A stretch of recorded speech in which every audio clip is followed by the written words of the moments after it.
നമുക്ക് വലിയ തോതിലുള്ള തിക്താനുഭവങ്ങളുണ്ട്. ഈ നാടിൻ്റെ പ്രധാനപ്പെട്ട വികസന പദ്ധതികളെല്ലാം സ്തംഭിച്ചു പോയൊരു കാലം.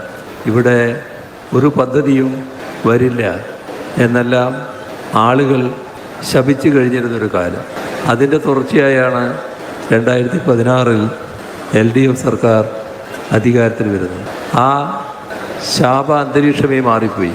കടുത്ത നിരാശയിൽ കഴിഞ്ഞിരുന്ന ആളുകൾ പൊതുവെ നല്ല പ്രത്യാശയിലായി. എങ്ങനെയാണത് വന്നത്? വെറും വാചകങ്ങൾ കൊണ്ടല്ല. നമ്മുടെ നാട്ടിൽ നടക്കില്ല എന്ന് കരുതിയ പദ്ധതികൾ, അതും വൻകിട പദ്ധതികൾ ഓരോന്നോരോന്നായി നടപ്പാകുന്ന നില വന്നു. നാഷണൽ ഹൈവേ ഏതെങ്കിലും തരത്തിൽ യാഥാർത്ഥ്യമാകുമെന്ന് ആരും കണക്കാക്കിയിട്ടില്ല. ഇപ്പോൾ നിങ്ങൾ കാണുന്നുണ്ട്, നാഷണൽ ഹൈവേ അതിവേഗതയിൽ പൂർത്തീകരിക്കപ്പെട്ടുകൊണ്ടിരിക്കുന്നു. ഈ വരുന്ന അടുത്ത ഏതാനും ദിവസങ്ങൾക്കുള്ളിൽ പ്രധാനമന്ത്രി ഈ നാഷണൽ ഹൈവേയുടെ പൂർത്തിയായ ഭാഗങ്ങൾ നാടിന് സമർപ്പിക്കുമെന്നാണ് കേന്ദ്ര മന്ത്രി ഗഡ്കരി അറിയിച്ചിരിക്കുന്നത്. നമ്മുടെ കേരളത്തിൽ ഇതുമാത്രമല്ല, നാഷണൽ ഹൈവേ മാത്രമല്ല, വളരെ കാലമായി മുടങ്ങിക്കിടന്ന ഒരു പദ്ധതിയായിരുന്നു ഗെയിലിൻ്റെ പൈപ്പ് ലൈൻ. അവരും നാട് വിട്ടതായിരുന്നു. കുറേ കാലം മുൻപ് തന്നെ 2016 ശേഷം ആ പൈപ്പ് ലൈൻ യാഥാർത്ഥ്യമാക്കാനുള്ള നടപടികൾ തുടങ്ങി. ഇപ്പോൾ എത്രയോ വർഷമായി ഗ്യാസ് ആ പൈപ്പിലൂടെ പ്രവഹിച്ചുകൊണ്ടിരിക്കുകയാണ്.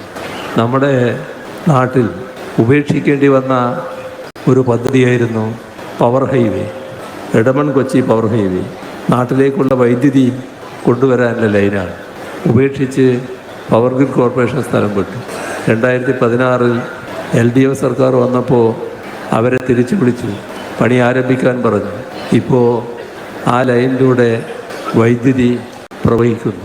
ഇത്തരം പദ്ധതികൾ മാത്രമല്ല, എത്രയോ പദ്ധതികൾ നമ്മുടേതായി നാം പൂർത്തീകരിച്ചു കൊണ്ടിരിക്കുകയാണ്. നമ്മുടെ കേരളത്തിൻ്റെ ഒരു ഭാഗം തീരദേശ ഹൈവേ, വേറൊരു ഭാഗം മലയോര ഹൈവേ.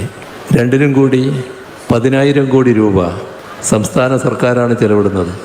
ആ രണ്ട് പദ്ധതികളും നല്ല രീതിയിൽ പുരോഗതി പ്രാപിച്ചുകൊണ്ടിരിക്കുകയാണ്.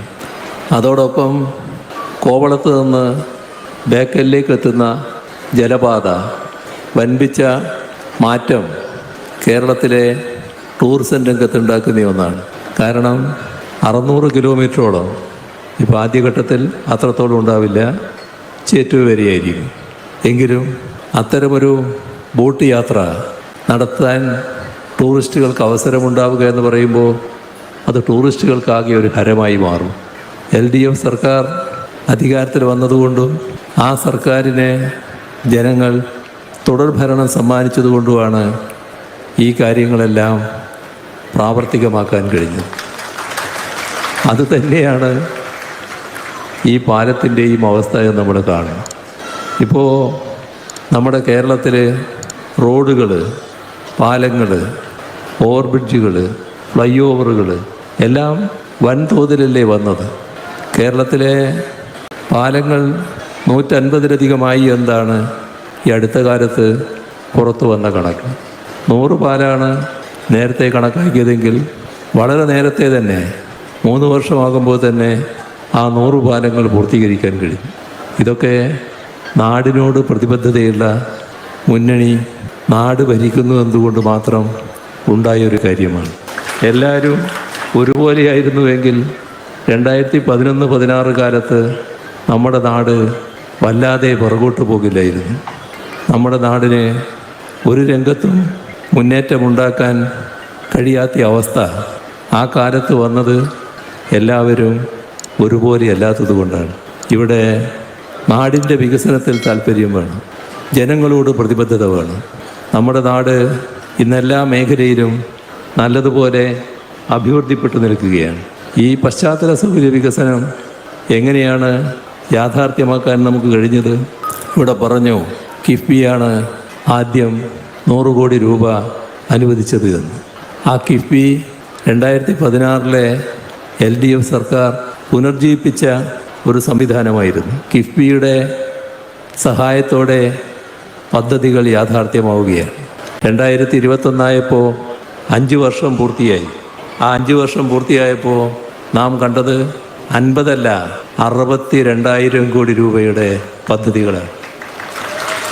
ഇപ്പോൾ 2026 പിന്നെയും 5 വർഷം പിന്നിടുന്നു.